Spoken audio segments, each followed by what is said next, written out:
কল্পনা করুন ২০০৩ সালের মার্চ মাসে ইরাকের একটা ছোট্ট গ্রামে রাতের অন্ধকারে একজন রহস্যময় মানুষ আন্ডারগ্রাউন্ড গর্তে লুকিয়ে আছে এবং তার উপরের অংশ ফোম দিয়ে ঢাকা এবং হঠাৎ করেই পুরো গ্রামে রাস্তার বাতি নিভে যায়। তারপর শত শত মার্কিন সেনা গ্রামটাকে ঘিরে ফেলে। তাদের মধ্যে একজন সেনা গর্তের কাছে গিয়ে একটা রশি খুঁজে পায় যেটা একটা লুকানো ফাঁকা গেটের দিকে নিয়ে যাচ্ছিল। ফাঁকাটা খোলার পর তারা গ্রেনেড ফেলতে পুরোপুরি প্রস্তুত হয়ে যায়, কিন্তু সেই মুহূর্তে সবাই থমকে যায় কারণ গর্ত থেকে দুটো হাত বের হয়ে আসে। এরপর এক দাড়িওয়ালা পুরুষ উপরে উঠে এসে হাত তুলে বলে, আমার নাম সাদ্দাম হোসেন, আমি ইরাকের প্রেসিডেন্ট এবং আমি আলোচনা করতে চাই। এই পরিস্থিতি দেখে মার্কিন সেনারা তাকে ধরে ফেলে। মার্কিন প্রেসিডেন্ট জর্জ ডব্লিউ বুশ আনন্দিত হয়ে ঘোষণা দেয়, লেডিস এন্ড জেন্টলম্যান, আমরা তাকে ধরে ফেলেছি। আপনি হয়তো সাদ্দাম হোসেনের লুকানোর জায়গার এই গল্পটা শুনেছেন ইন্টারনেটে ঘুরে বেড়ানো অসংখ্য ছোট ভিডিও বা মিমের মাধ্যমে, অথবা আপনি হয়তো মনে করছেন আপনি পুরো ঘটনাটাই জানেন। তবে আমি নিশ্চিত আপনি কখনোই পুরোপুরি এই গল্পটা শোনেননি, কারণ এতদিন এই ঘটনাটা লুকিয়ে রাখা হয়েছিল। সুতরাং এই ভিডিওতে আমরা আপনাদেরকে জানাবো কিভাবে সাদ্দাম হোসেনকে নির্মমভাবে লুকানো গুহা থেকে গ্রেফতার করা হয় এবং ফাঁসি দেয়া হয়। সাদ্দাম হোসেনকে গ্রেফতার করার জন্য আমেরিকা এবং তার মিত্ররা তাদের অভিযান শুরু করে ২০০৩ সালের মার্চে, যখন কিনা তারা ইরাক আক্রমণ করে। মার্কিন প্রেসিডেন্ট জর্জ বুশ ঘোষণা করেন, প্রিয় দেশবাসী, আজ থেকে আমেরিকা এবং তার সহযোগী বাহিনী ইরাকের বিরুদ্ধে যুদ্ধ ঘোষণা করছে, ইরাককে অস্ত্রহীন করতে এবং তাদের জনগণকে মুক্ত করতে এবং পৃথিবীকে গুরুতর বিপদ থেকে রক্ষা করতে। মার্কিন যুক্তরাষ্ট্র একটা কোয়ালিশ গঠন করে ইরাকের প্রেসিডেন্ট সাদ্দাম হোসেনকে উৎখাত করার জন্য। তাদের দাবি ছিল যে সাদ্দাম হোসেন গোপনে মারণাস্ত্র লুকিয়ে রেখেছেন। Saddam Hussein now has weapons of mass destruction.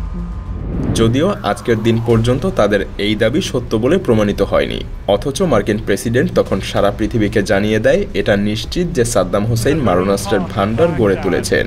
অথচ পরবর্তীতে এই দাবি মিথ্যা প্রমাণিত হয়, কারণ সেই সময়টাতে মার্কিন বাহিনী ইরাকের মধ্যে প্রবেশ করে। সাদ্দাম হোসেনের মারণাস্ত্র তারা খুঁজে পায়নি, আর তাই আমেরিকান সেনাদের মনে এক ধরনের হতাশা চলে আসে। যুদ্ধের গতি ছিল খুবই দ্রুত। যুক্তরাষ্ট্র এবং তার সহযোগী বাহিনীগুলো ইরাকের রাজধানী বাগদাদের দিকে এগিয়ে যাচ্ছিল। দুঃখজনকভাবে মাত্র ৩ সপ্তাহে বাগদাদ আমেরিকান বাহিনীদের কাছে পরাজিত হয়ে যায়, কিন্তু সাদ্দাম হোসেন তখনও অদৃশ্য। বাগদাদ পতনের পর আমেরিকান সেনারা শহরের মাঝখানে একটা বিশাল সাদ্দাম হোসেনের স্মৃতিস্তম্ভের সামনে গিয়ে তারা বিজয় ঘোষণা করে। আমেরিকান সেনারা প্রথমে সেখানে তাদের পতাকা উত্তোলন করে, যা ইরাকিদের মধ্যে এক ধরনের ক্ষোভ সৃষ্টি করে।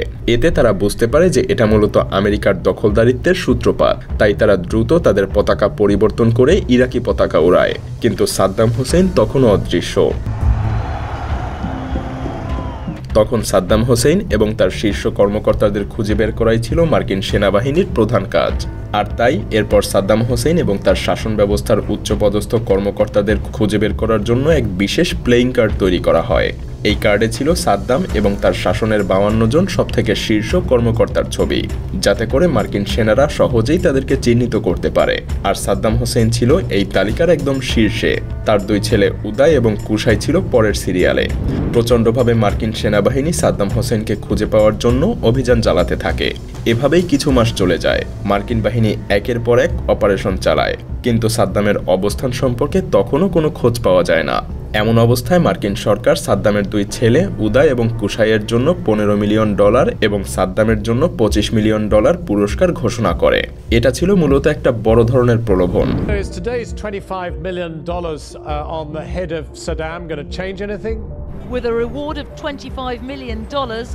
মার্কিন সেনারাও ছিল প্রচণ্ড আশাবাদী যে তারা খুব শীঘ্রই সাদ্দাম হোসেনকে ধরে ফেলবে।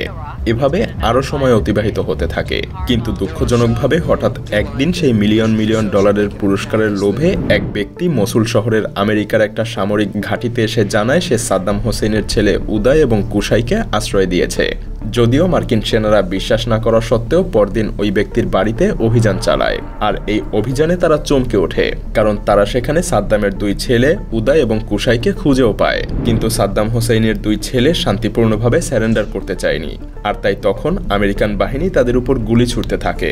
মার্কিন বাহিনী তাদের উপর প্রতিরোধের জন্য আরও সেনা পাঠায় এবং তাদের উপরে আক্রমণের তীব্রতা আরও বাড়িয়ে দেয়। শেষ পর্যন্ত দুই ভাই নির্মমভাবে নিহত হয়। Everybody agrees that it would have been better if the brothers had been captured alive. I would never consider this a failure. Our mission is to find, kill or capture. তবে দুই ছেলেকে হারানোর পরেও সাদ্দামের অবস্থান সম্পর্কে তখনও কোনো তথ্য পাওয়া যায়নি যে সে জীবিত আছে নাকি মৃত। সাদ্দাম হোসেন দুই ছেলেকে হারানোর পরেই প্রচণ্ড দুঃখ এবং ক্ষোভ নিয়ে একটা অডিও টেপ প্রকাশ করেন, যাতে তিনি তার দুই ছেলেকে হারানোর শোক প্রকাশ করছিলেন। এই টেপটা সাদ্দামের জীবিত থাকারই প্রমাণ হয়ে ওঠে এবং এই ঘটনার মাধ্যমেই এক নতুন সূত্র আসে আমেরিকান সেনাবাহিনীর হাতে। হ্যাঁ, এই ঘটনায় নিশ্চিত করে দেয় যে সাদ্দাম হোসেন তখনও জীবিত ছিল এবং তার অবস্থান জানানো ব্যক্তিকে পুরস্কার প্রদান করা হবে বলে ঘোষণা দেয় আমেরিকা।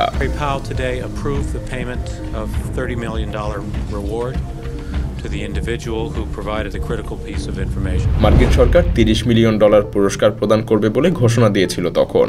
আর এই পুরস্কারের লোভেই অনেক ইরাকি জনগণ বিভিন্ন গোপন তথ্য আমেরিকান বাহিনীর হাতে পৌঁছে দিতে থাকে। এমনকি একসময় সাদ্দাম হোসেনের কিছু কিছু ব্যক্তিগত বডিগার্ড এবং তাদের সহযোগীরাও সাদ্দাম হোসেনের অবস্থান সম্পর্কে গুরুত্বপূর্ণ তথ্য দিয়ে দিয়েছিল আমেরিকান বাহিনীর হাতে। এবং এই তথ্য অনুযায়ী সাদ্দাম হোসেনের লুকানোর স্থান ছিল আদ-দাওর নামের একটা ছোট্ট গ্রামে। অতি দ্রুত মার্কিন বাহিনী এই গ্রামে অভিযান চালায় এবং সাদ্দাম হোসেনের অবস্থান খুঁজে বের করতে তারা দুটো ফার্ম হাউস পরীক্ষা করে, কিন্তু তারা কিছুই খুঁজে পায়নি। তবে শেষ পর্যন্ত মোহাম্মদ ইব্রাহিম নামে এক ব্যক্তি একটা ফাঁকা গেটের দিকে ইঙ্গিত করে, যেখানে মূলত সাদ্দাম হোসেনই লুকিয়েছিলেন। আর এভাবেই অবশেষে সাদ্দাম হোসেন ধরা পড়ে এবং মার্কিন সেনারা তাকে জীবিত ধরতে সক্ষম হয়। আর সেই সাথে মার্কিন প্রেসিডেন্ট ঘোষণা দেয়, Ladies and gentlemen, we got him.